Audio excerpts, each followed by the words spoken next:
하나님 말씀 같이 보겠습니다. 이제가 지나가는 말씀은 마가복음 5장 25절로 34절까지 말씀입니다.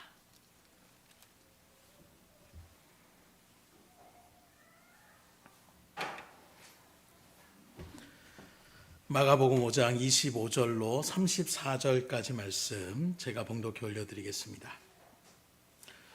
12해를 혈루증으로 알아온 한 여자가 있어 많은 의사에게 많은 괴로움을 받았고 가진 것도 다 허비하였으되 아무 효험이 없고 도리어 더 충하여졌던 차에 예수의 소문을 듣고 무리 가운데 끼어 뒤로 와서 그의 옷에 손을 대니 이는 내가 그의 옷에만 손을 대어도 구원을 받으리라 생각함일러라.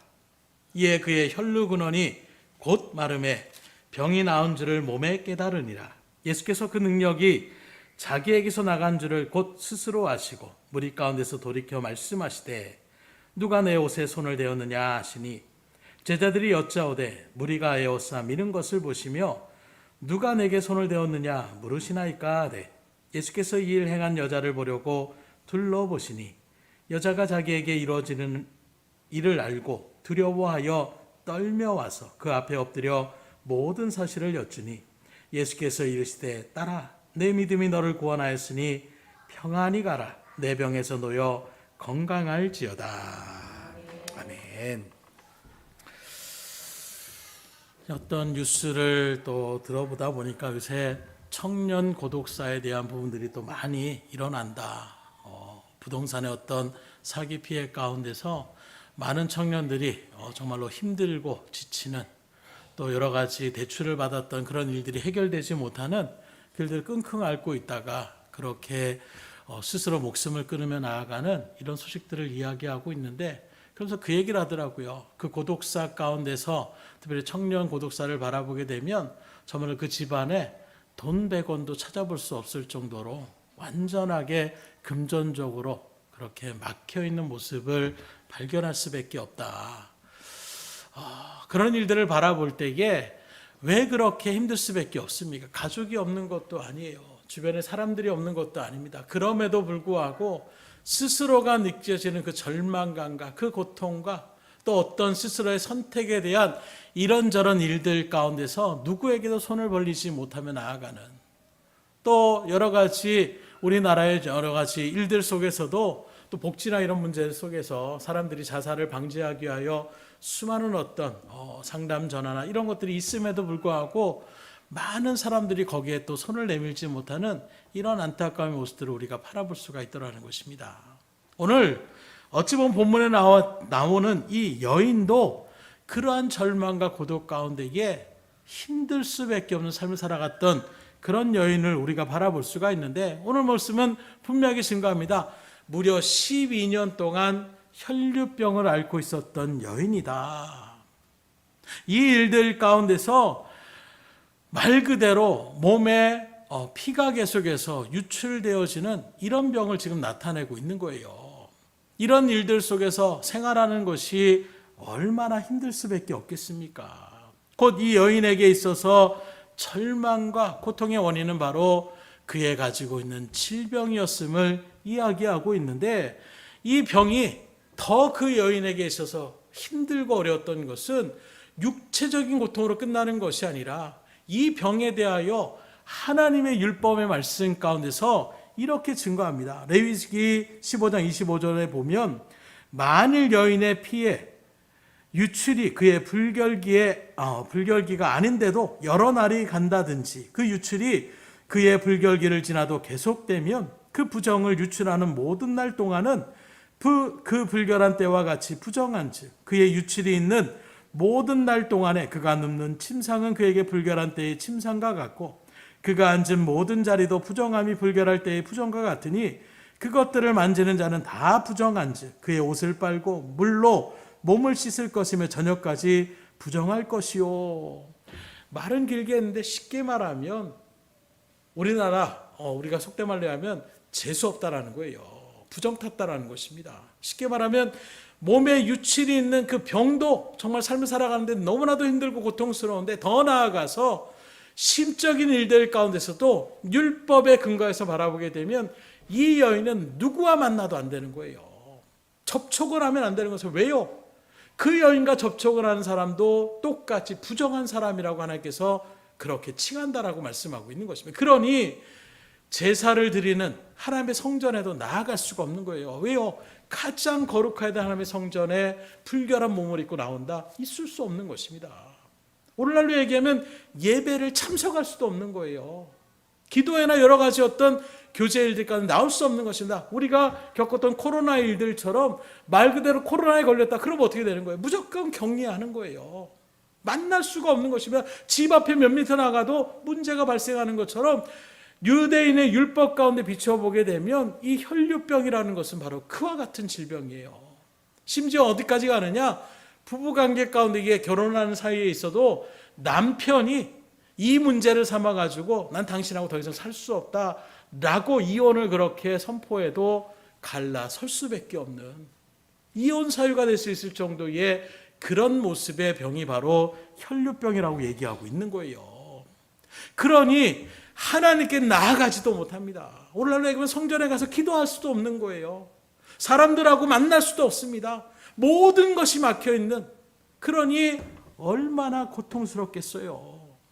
모든 삶의 모습이 차단당할 수밖에 없는 것입니다. 누구도 받아주지 않는 사람, 사랑하는 남편에게도 버림받을 수 있고 자녀들에게도 그 버림 가운데에 절망과 소외 가운데 살아갈 수밖에 없는 것이 이 여인의 삶이었다라는 거예요. 그 무엇보다 가장 안타까운 것은 하나님께도 버림받았다라는 낙인이 찍혀있는 병이 바로 혈류병이라고 얘기할 수가 있는 것입니다. 그러니 오늘 말씀 가운데 보면 이 12년의 세월 가운데 이 여자가 어떻게든 이 병을 고침받으려고 얼마나 노력했을까를 충분히 우리는 유추해 볼 수가 있는 거예요. 그래서 오늘 말씀 가운데서 26절에 보면 많은 의사에게 많은 괴로움을 받았고 가진 것도 다 어비하였을 때 아무 소용이 없고 도리어 더 추가해졌다. 가진 재산이 무슨 소용이 있겠어요? 아무리 많은 금은보화가 있어도 하나님 앞에 나아가지 못하고 사람들과 관계를 갖지 못하는데 그 모든 것이 무슨 소용이 있겠습니까? 쉽게 말하면 내가 보물을 찾아서 동굴 속에 있는 커다란 그런 값진 보물을 받았는데 정작 동굴문이 막혀버리면 무슨 소용이 있겠어요? 그 돈을 갖다가 그 황금을 갖다가 그 보석이 무슨 소용이 있겠습니까? 마찬가지로 이 여인에게는 물질은 아무 상관이 없는 거예요. 돈을 얼마를 들여다라도 이 저주받은 정만, 이 유출병만 고쳐버리게 되면, 이 혈류증만 해결만 되면 소원이 없는 것입니다. 그래서 용한 의사를 찾아가고 어떻게든 이 병을 고치려고 노력을 하며 가진 재산들을 다 탕진할 정도로 노력을 했다라는 거예요. 그런데 결론은 어떻습니까? 병이 나아지는 것이 아니라 더 중하해졌다, 이렇게 얘기하고 있는 것입니다. 이런 일들 가운데서 그녀가 예수님의 소문을 딱 듣게 되는 거예요. 그래서 오늘 이 시간에 오늘 여러분들의 삶 속에서도 고통스러운 삶의 나날이 무려 12년, 짧은 기간이 아닙니다. 그 긴 세월 가운데 힘들고 지쳐 있었던 이 여인에게 무슨 소망이 있겠어요? 그럼에도 불구하고 오늘 이 여인에게 내 믿음이 너를 구원하였다, 그녀의 믿음을 칭찬하시고 그 혈류의 근원을 고쳐주셨던 예수님의 이 역사, 이 말씀을 통하여 오늘 여러분들의 삶 속에서도 힘들고 괴롭고 고통스러운 삶이 있습니까? 계속해서 풀리지 않는 그 굴레 가운데서, 그 암흑의 터널에서 정말로 소망을 잃어버리고 있다라면 오늘 이 여인처럼 다시금 믿음의 자리 가운데 설 수 있기를 주님으로 축원합니다. 그래서 정말로 고통스러운 이 여인에게 본받을 만한 믿음의 모습들이 몇 가지가 있는데, 그 첫째가 바로 무엇이냐? 이 여인은 체념하지 않았다라는 거예요. 문제를 해결하라고 포기하지 않고 끝까지 적극적으로 그것을 고치려고 하는 그런 모습을 우리에게 보여주고 있는데, 사실 이거 말처럼 쉬운 것이 아닙니다. 보는 것처럼 26절에 많은 의사를 찾아갔고 수없이 노력을 했고 재산을 다 탕진하는데도 불구하고 더 심해졌습니다. 세상 말로 얘기하면 정말로 자기가 할 수 있는 최선의 노력을 하면 할수록 어떻게 됐다라는 거예요? 오히려 더 안 좋은 방향으로 흘러갔다라는 거예요. 뭔가 내가 노력을 했으면 그 노력의 결과들이 조금이라도 그렇게 일어나가면 소망이 생기고 조금 더 힘을 낼 수가 있는데, 이 여인은 자기가 노력을 하면 할수록 쉽게 말하면 점점점 안 좋은 상황으로 그렇게 나아가고 있으니 그 마음이 어떻겠습니까? 그 세월이 12년이라고 얘기하고 있어요. 10년이면 강산이 변한다라는 얘기를 우리들도 많이 합니다. 그런데 거기서 2년이 더 추가되어 있는 이 12년 동안, 그 긴 세월 동안 병이 고치지 않았을 때 여러분들의 모습은 어떻겠습니까? 그 정도 기간 가운데서 문제가 해결되지 않았다라고 한다면 이제는 육체의 문제가 아닌 마음의 문제로 이게 넘어가게 되는 거예요. 무슨 말씀이라고 한다면, 육체가 좀 힘들어도 그래, 내가 그래도 고침받을 수 있어. 용한 의사 만나면 할 수 있지. 용한 병원을 찾아가면 어떻게 고침받을 거야. 언젠간 내가 나음을 잊겠지. 그래도 내 마음 가운데서 소망이 있고 기대감이 있다라면 그 병을 어떻게든지 힘든 가운데서도 살아갈 수 있는 그런 어떤 역량을 나타낼 수가 있는데, 이 세월이 길어지면 길어질수록 어떻게 됩니까? 이것도 해보고 저것도 해보고 안 해본 것이 없는 그 세월 가운데서 이제는 육체의 질병으로 끝나는 것이 아니라 마음도 병들 수밖에 없는 거예요. 나는 안 되는 인생인가 보다. 난 정말 저주받은 인생인가 보다. 나는 이렇게 살다가 이런 고통 가운데 있다가 죽는 것이 내 삶의 인생의 모습인가 보다. 내 마음에 그것이 상처가 되기 시작하면 그 다음은 어떻게 됩니까? 급속도로 그 모든 모습이 안타까운 또 아픔의 자리 가운데로 그렇게 나갈 수밖에 없는 거예요. 그래서 어떤 큰 질병 가운데 있는 사람들이 그 마음을 갖다가 쉽게 말해서 놓는다 하는 순간에 어떻게 됩니까? 그 일들 속에서 생명까지도 그렇게 운명을 달리하며 나가는 모습들을 우리가 바라볼 수가 있어요. 그래서 어르신들도 어떻게 열심히 일하다가 그 일을 갖다 갑자기 안 하게 되면 마음이 툭 하고 노는 그 순간에 오히려 병에 걸리고 또 생을 마감하게 되는 이런 이야기들을 우리 주변에 심치 않게 들을 수 있는 이야기가 바로 이런 부분이라고 얘기할 수가 있어요. 다시 말하면 이 여인은 육체적인 즐거움뿐만이 아니라 하나님께 저주받았다는 마음의 상처, 그리고 더 나아가서 12년이라는 이 긴 세월 가운데에 그 마음과 육신은 말 그대로 절망의 나락으로 떨어져도 충분히 그럴 수 있겠다 인정할 만한 그런 자리 가운데 있었다라는 거예요. 12년의 고생했다라면 충분히 무너질 수도 있는 그 순간에 이 여인에게 놀라운 사건이 발생하게 되는데, 26절 하반절부터 27절에 보면 이렇게 말합니다. 아무 혈염도 없고 도리어 더 충만해졌던 차에 예수의 소문을 듣고, 말 그대로 이제는 끝이구나 하는 마음에 어떤 마음의 생각 가운데도 그 마음이 붕괴될 그 순간에 오히려 또 하나의 소문이 그녀의 귀에 들리는 거예요. 그게 바라고요, 예수의 소문을 들었다는 것입니다. 그 소문을 들었을 때에 이 여인이 어떻게 됩니까? 마음을 낮추는 것이 아니라 또다시 이 마음을 품고, 그래, 그 예수님 찾아가면 내 병을 고칠 수 있겠지.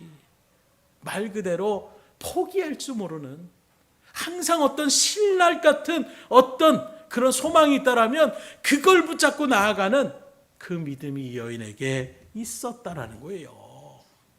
그래서 모든 일들이 시간적으로도 또 육신적으로도 마음적으로도 이제는 무너질 수밖에 없는 그 체념의 순간에서도 예수님의 소문을 듣자마자 이 여인이 어떻게 합니까?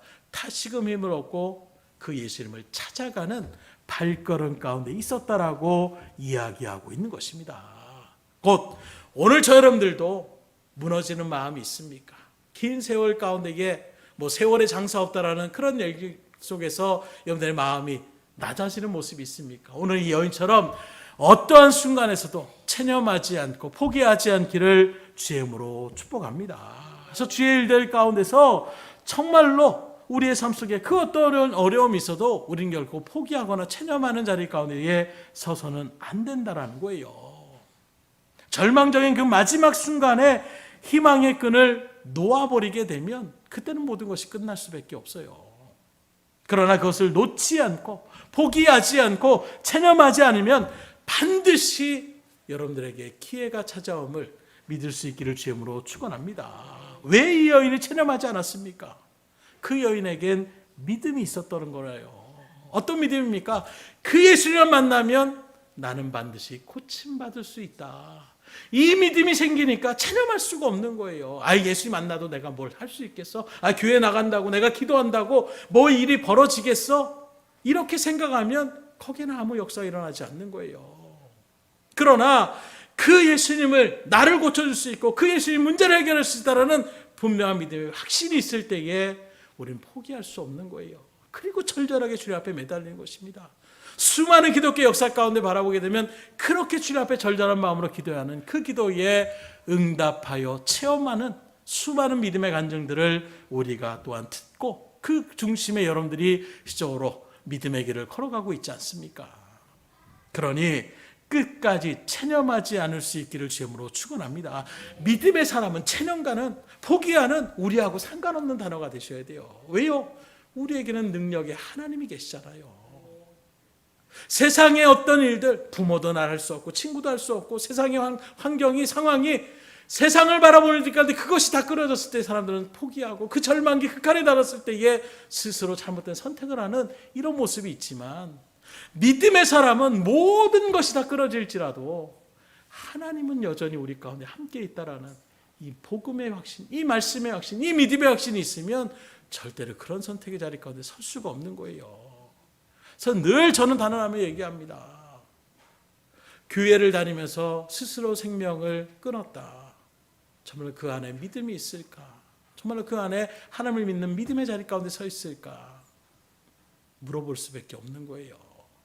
이후에 여러분들이 어떤 어려운 상황 가운데 있더라도 오늘 이 말씀, 이 여인의 신앙을 분명하게 마음 가운데 새기셔서 끝까지 포기하거나 체념하지 않기를 주님으로 축원합니다. 반드시 주님의 좋은 복음의 소식이 들려질 수가 있는 거예요. 두 번째로 체념하지 않았던 이 여인에게는 체념 대신에 뭐가 있느냐? 기대감이 넘쳤습니다. 아까도 말씀드렸지만 믿음이 무엇입니까? 믿음은 기대예요. 하나님께 대한 기대감을 얘기하고 있는 것입니다. 지금 당장 상황은 또 내 생각은 내 지금까지 삶의 경험으로 토대로 받아봤을 때는 이건 안 되는 것이지만 믿음은 무엇이냐? 능력의 하나님을 바라보며 그럼에도 불구하고 하나님이 역사하시면 그럼에도 불구하고 하나님이 간섭해 주시면 그럼에도 불구하고 하나님이 그 일들 가운데에 문제를 해결코자 하시면 언제든지 그 문제는 해결될 수 있다라는 이것이 바로 믿음이라고 얘기할 수가 있는 거예요. 그렇게 바라볼 때 믿음은 곧 하나님께 대한 소망이요 기대라고 이야기할 수가 있는 것입니다. 12해를 혈류병 걸었던 이 여인 수없는 시도를 했고 수없이 실패를 맛보았어요. 단 한 번의 성공도 없었던 것 같아요. 그러나 그렇게 나을 것이 없는 그런 일들 가운데서도 그녀는 그 병이 고침받을 수 있다는 기대를 포기하지 않았습니다. 할 수 있는 한 자기가 할 수 있는 모든 것들을 위하여 최선을 다하며 나갔던 이 여인을 포기하지 않는 그 마음, 그런 적극성이 있었기 때문에 예수님을 만날 기회를 또 예수님을 직접 그렇게 찾아가서 결국에는 만나게 되는 은혜의 자리 가운데 설 수가 있었다는 거예요. 또 우리 찬양 리더자 되시는 김 목사님 얘기한 것처럼 액션을 취하지 않으면 아무 일도 일어나지 않아요. 주의 일들을 경험하고 싶습니까? 놀라운 은혜를 체험하고 싶습니까? 그렇다면 하나님의 말씀을 의지하여 그 믿음 가운데 소망을 품고 주의 뜻대로 그 말씀대로 순종하며 나아가 보세요. 반드시 하나님께서 역사하여 주시는 것입니다. 그래서 주의 일들 가운데 믿음의 역사는 가만히 소극적인 사람들에게 역사하는 것이 아니에요. 보다 적극적으로 때로 하나님 앞에 하나님 어찌 이럴 수가 있습니까? 이 백성을 하나님께서 선택해 주셨는데 왜 이방 민족에게 이렇게 우리가 창피를 당하고 노력을 당하고 있습니까? 그 정말로 하나님의 말씀에 비춰서 나아가는 그 부르짖음에 하나님 그 영혼을 사용하여 주시는 거예요. 바로 그 사람이 기드온이었습니다.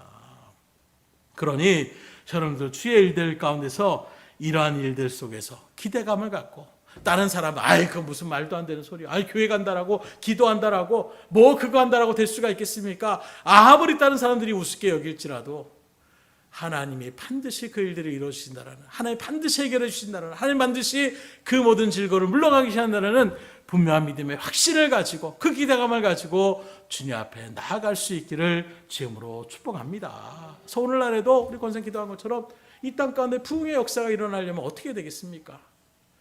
우리 교회는 안 돼. 당연히 아이들도 다 많으시고 뭘 할 수 있겠어? 그냥 애초에 포기하며 나가는 일들 가운데 부흥의 역사가 일어나지 않아요. 그 순간에서도 그래 하나님이 도와주시고 역동성 있게 그래도 뭐라도 내가 열심으로 주의 일들 가운데 봉사하고 헌신하고 복음을 증거하기 위하여 그렇게 주의 말씀에 빛을 비추어 나아가게 되면 거기서부터 부흥의 역사는 일어나는 것입니다. 한국교회 수많은 우리 등들도 마찬가지로 정말로 전도하며 나가는 한 영혼 한 영혼들을 찾아가며 나가는 그 믿음의 발걸음 가운데서 하나님께서 은혜의 자리 가운데로 그렇게 같은 곳을 바라보며 주의 일들 가운데 충성하며 나갈 수 있도록 붙잡아 주시지 않았습니까? 가끔씩 우리 권사님들 얘기할 때 그래요. 우리 노사모님이 어떻게 해서 권사님 만나냐면 목욕탕에서 같이 목욕하시다가 거기서 말해가지고 교회 다니세요? 교회 다니는데 어디 그래가지고 우리 교회 나오시라고 전도의 마음이 있으니까 목욕하러 가서 때를 빼러 가가지고 뭐라고 왔어요? 영혼 구원을 하며 나아가는 이런 믿음. 늘 마음 가운데서 한 영혼 한 것을 전도하려 나가는 마음이 바로 그런 마음인 거예요. 그래서 우리 올라 목사님도 목욕탕에 가면 항상 특징이 있습니다. 뭐랄까요? 항상 떼밀 사람들을 찾아다니신다는 거예요. 혼자 오셔가지고 있는 사람이 있으면 제가 등 밀어드릴까요? 하면서 등을 밀어주면서 이제 이런저런 얘기로 그렇게 나아가서 결국에는 복음을 증거하며 나가는. 그러니까 목적이 따로 있는 거예요. 목욕탕에 가는 것이 주된 목적이 우리는 뭐예요? 내 몸을 깨끗하게 하기 위해서 가는 거잖아요. 그러나 믿음의 성령의 은혜 가운데 사로잡힌 사람들은 주 목적은 뭐예요? 어딜 가든지 복음을 증거하는 거예요. 목욕을 하러 가는 것이 부차적인 것이 되는 것입니다. 차를 한 잔 마시러 가는 것이 부차적인 것이 되는 거예요. 식사를 함께 먹는 것에서 부차적인 모습이 되는 거예요. 그런 일들 가운데 나갈 때에 그 발걸음을 통하여 그 입술의 선포를 통하여 영혼들이 깨어지는 역사가 또 구원의 역사가 이루어질 수가 있다는 것입니다. 다시금 여러분들의 마음 가운데 이런 마음이 용서칠 수 있기를 주님으로 축원합니다. 그래서 늘 기대감을 가지고 저 영혼 하나님께서 구원해 주시며 이 영혼 하나님이 구원해 주실까 늘 그런 기대감을 가지고 나갈 때에 거기서 더 은혜가 넘치는 거예요. 그래서 한국교회에서도 전도왕이라고 해가지고 1년에도 수십 명씩 수백 명씩 전도한 사람들은 다른 것 없어요. 그냥 맡겨진 사명이 것이고 그 일 속에서 하나님이 그 영혼을 생태해 주시면 얼마든지 구원할 수 있다라는. 요즘 사람들 말 걸기도 힘들어요. 사람들이 얼마나 냉랭한지 몰라요. 내 마음껏 소극적인 사람은 그런데 적극적인 사람들은 어떻게 합니까? 하나님이 붙잡아 주시면 못할 것. 늘 그런 기대감을 나가니까 자신 있게 복음을 전가하게 되고 그 자신은 그 말의 입술을 통하여 하나님은 또한 영혼들을 구원하는 일들 가운데 불러주시더라는 거예요. 우리 등대교회 성도님도 충분히 아실 수 있어요. 수많은 체험들이 있었고 또 누구보다도 말씀의 일들 가운데 나갈 수 있는 그 소망을 품으시고 담대함으로 복음을 증거하며 나갈 수 있기를 주님으로 축원합니다.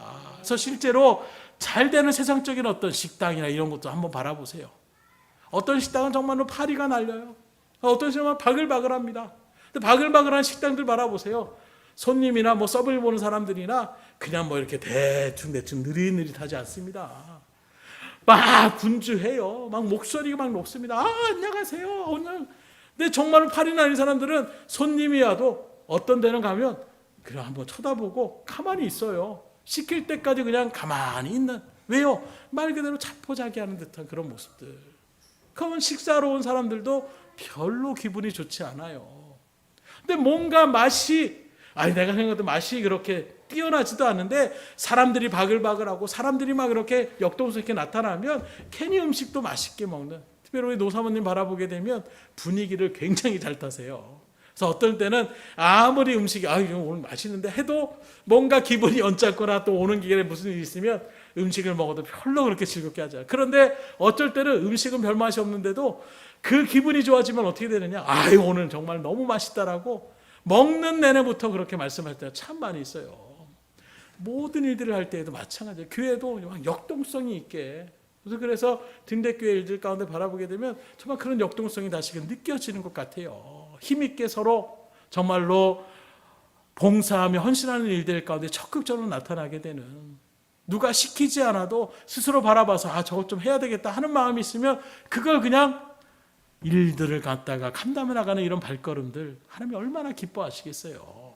그렇게 일을 하며 나가는 일들 속에서 반드시 하나님께서는 역사하여 주시는 것입니다. 그래서 교회도 말씀에 대한 기대감이 있고 또 성도에 대한 어떤 교제의 기대감이 있고, 오늘도 교회 나가서 예배드리는 그 예배에 대한 하나님의 은혜에 대한 기대감이 있을 때에 그 예배와 그 모임은 역동성이 넘칠 수밖에 없어요. 그러나 그냥 형식적으로 오늘도 주일이 됐으니까 나가야지, 그리고 축 쳐서 나가게 되면 앉자마자 세상에 오만 가지 생각들이 들어가고, 말씀은 드리지 않고 눈꺼풀은 점점점 깔아앉을 수밖에 없는, 다른 것이 없어요. 마음 가운데만 기대감이 넘쳐보세요.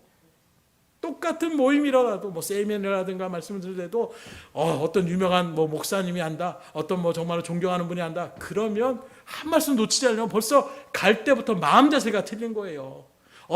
뭐가 있습니까? 기대감을 갖고 나가는 거예요. 어떤 말로 은혜를 받을까? 그러면 그 시간이 전혀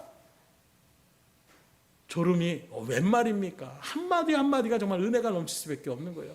근데 전혀 그런 생각도 없이 그냥 어쩔 수 없이 끌려가 보십시오. 힘들 수밖에 없는 거예요. 조금만 볼 수 있으면 저기 한번 쳐다보고, 저 왜 저래? 뒤에서 무슨 소리 하면 무슨 일이야? 집중하지 못하는 거예요. 하나님의 말씀에 기대감을 가져보세요. 반드시 하나님의 역사가 나타나는 거예요. 이 여인을 바라보십시오. 그 기대감을 갖고 예수님의 소문을 듣자마자 그래, 그 예수님한테 가면, 더 나아가서 예수님이 옷자락만 손을 대도 내 병이 나을 수 있겠다라는 믿음이 먼저 그 가운데 생기고, 그 기대감이 있으니까 말 그대로 사람들한테 잘못 걸리면 어떻게 돼요? 끌려나가서 돌에 맞아 죽을 수도 있는 거예요. 그러나 분명한 믿음의 확신 가운데 기대감이 넘치니까 멈출 수가 없는 것입니다. 가정도 마찬가지예요. 서로 기대감을 갖고, 남편에게 기대감을 가지고, 아내에게 기대감을 가지고, 부모에게, 자녀에게 기대감을 가지고, 너는 잘 될 놈이야, 너는 정말로 복 받을 놈이야, 한번 얘기해 보세요. 그 아이들의 자라나는 것이 기대감을 갖고 나갈 수가 있는 거예요. 그래서 우리 노사모님이 오늘 이상하게 노사모님 얘기가 자꾸 나오는데, 제가 어렸을 때 항상 많이 들었던 제 머릿속에 남는 기억은 이런 미련 곰티 같은 놈아, 이 얘기 참 많이 들었어요. 고집 부리고 한번 뚱하면은 절대로 잘못했다고 용서도 빌지 않는 그런 모습에서 엄청난, 그랬던데, 그러면은 그 말 들을 때까지 매를 놓지 않으셨던 분이었어요. 그런데 우리 손주들 바라보세요. 말을 하는데 벌써 아이고 장군같이 될 놈이야, 아이고 넌 잘 될 놈이야, 늘 이렇게 얘기하니까 아이들 자체도 마음 가운데서 어떻게 됩니까? 기죽지 않는 거예요. 저도 삶을 돌아보게 되면 그렇게 얘기를 듣다 보니까, 그래 난 미련 곰탱이 같은 놈이야, 난 미련해. 그 학교에서도 뭔 답을 갖다가 알고 있어도 손을 못 들어요. 왜요? 들었다가 또 한 소리 들을까 봐. 그러니까 소극적으로 될 수밖에 없고, 적극적으로 나가지 못하는. 그래서 나중에 커서 후회야 될까, 근데 적극적으로 좀 나갔으면 지금보다 성격이 더 활달하게 나갈 수가 있었을 텐데 하는 그런 아쉬움을 느낄 때가 참 많이 있어요. 무슨 말씀이냐면, 여러분들 마찬가지예요. 아내에 대해서 부정적인 자꾸 얘기를 하지 마십시오. 당신이 너무 이래서 난 너무 감사해, 당신이 이래가지고 너무 나는 마음이 흐뭇해, 이런 얘기들로 서로에 대한 기대감을 가지고 이렇게 칭찬하며 격려하며 그렇게 나아가 보세요. 가정이 어느 순간에 화목의 자리로 그렇게 아름답게 주의 일들 가운데 기쁨을 누릴 수가 있는 것입니다.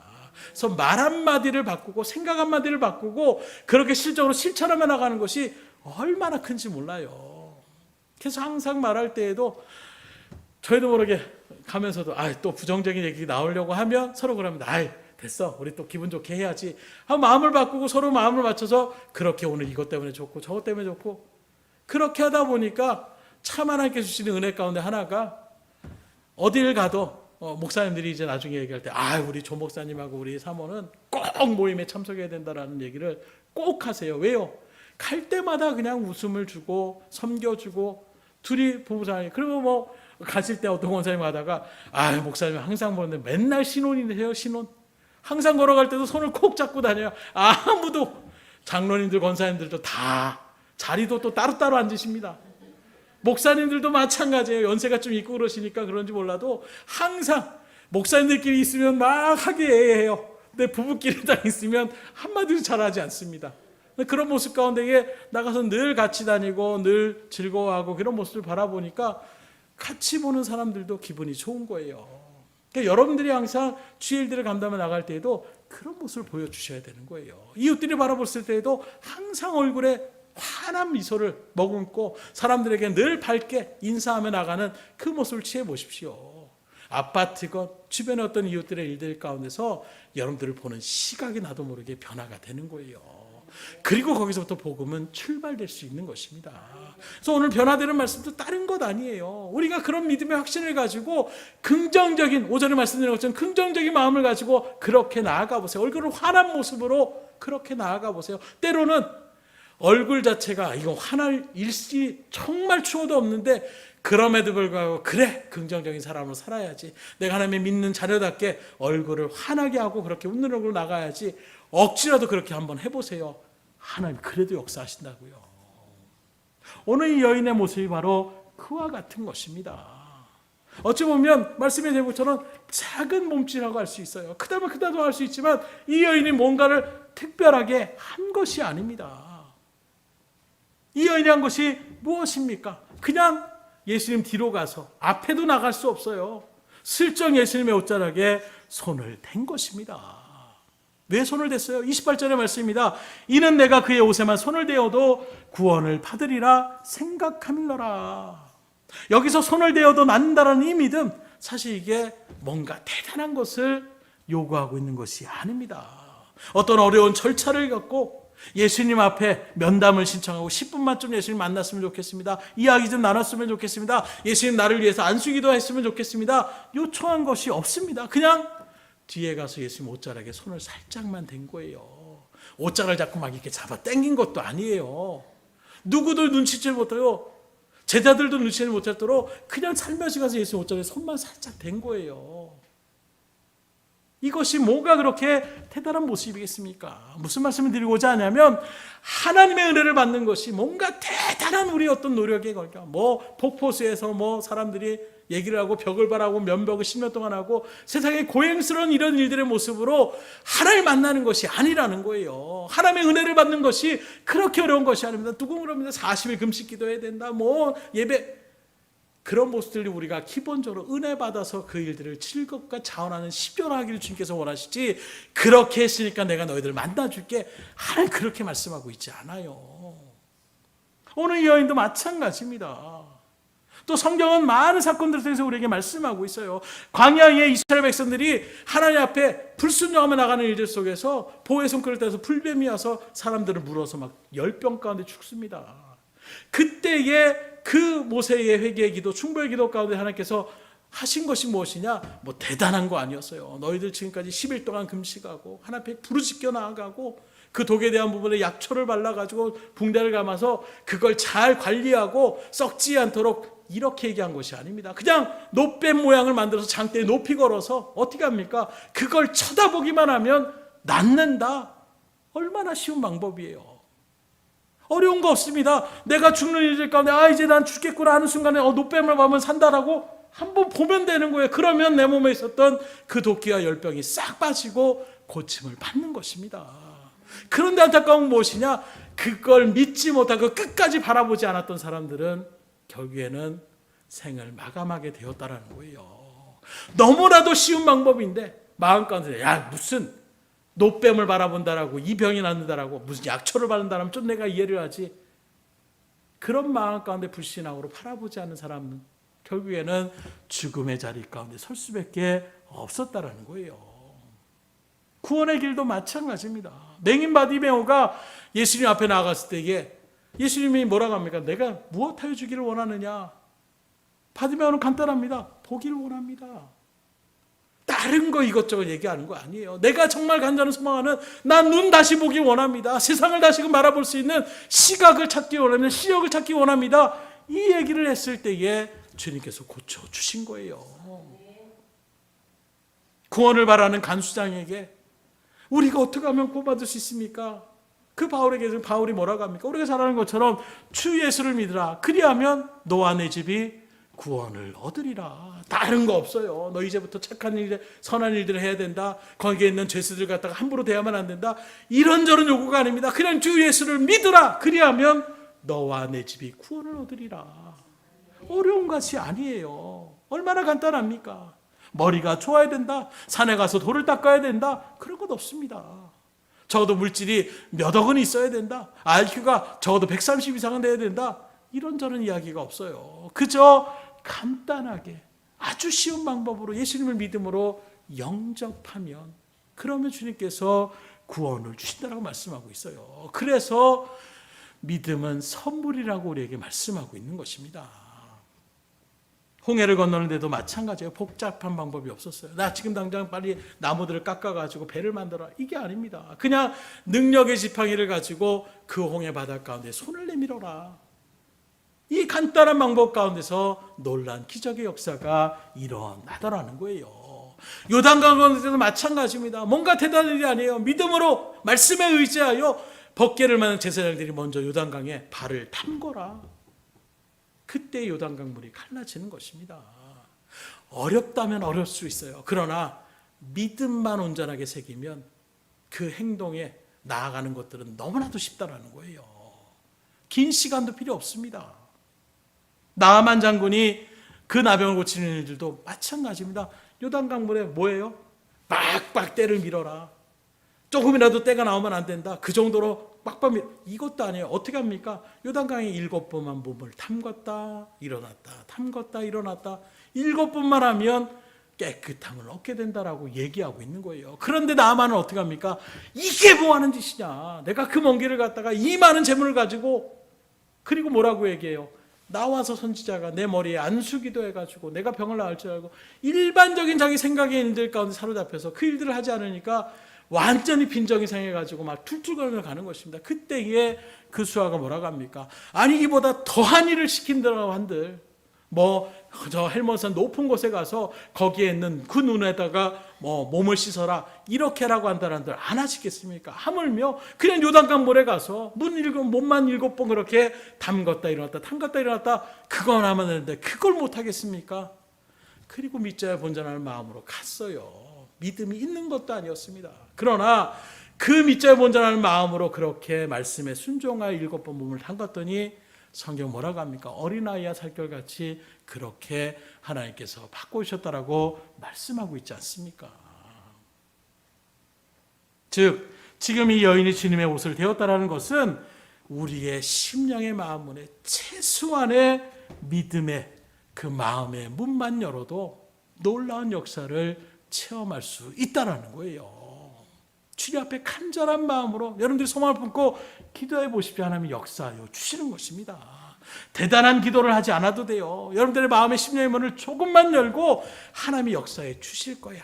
그래 하나님께서 말씀에 약속하여 신실하시고 약속을 반드시 이루시는 하나님이 그 말씀을 의지하여 내가 하나님 앞에 기도합니다. 하나님 도와주세요. 정말 여러분들의 마음을 열고 주님 앞에 기도해 보세요. 그 속에서도 하나님은 역사해 주시더라는 것입니다. 큰 믿음만이 역사하는 것이 아니에요. 작은 믿음일지라도 그 믿음에 정말로 하나님 믿는 믿음의 모습. 그래서 겨자씨만한 믿음만 있어도 뭐라고 합니까? 이 산을 들어서 바다에 던져서 빠지오라 하더라도 역사하시다라고 말씀하고 있어요. 진실된 믿음만 있으면 되는 거예요. 내가 적어도 교회에 몇 억을 내가 예물을 드려야지, 내가 적어도 100만 원을 드려야지, 그런 걸로 되는 것이 아니에요. 여러분 정말 하나님의 말씀을 그대로 믿음으로 받아들여서 정말 하나님 이런 분이시구나, 하나님 이렇게 역사하시는 분이구나 믿음으로 확증하고, 하나님 정말 내가 힘들고 지치고 있는데 하나님 이 일들을 주님께서 풀어주시옵소서. 하나님의 뜻을 묻고 하나님의 뜻대로 살기를 원하며 주님 앞에 나아가 보세요. 하나님은 반드시 역사하여 주시는 것입니다. 그래서 믿음의 일들도 참 그런 일들을 들을 때가 있어요. 교회에 직접 나오지도 않는 거예요.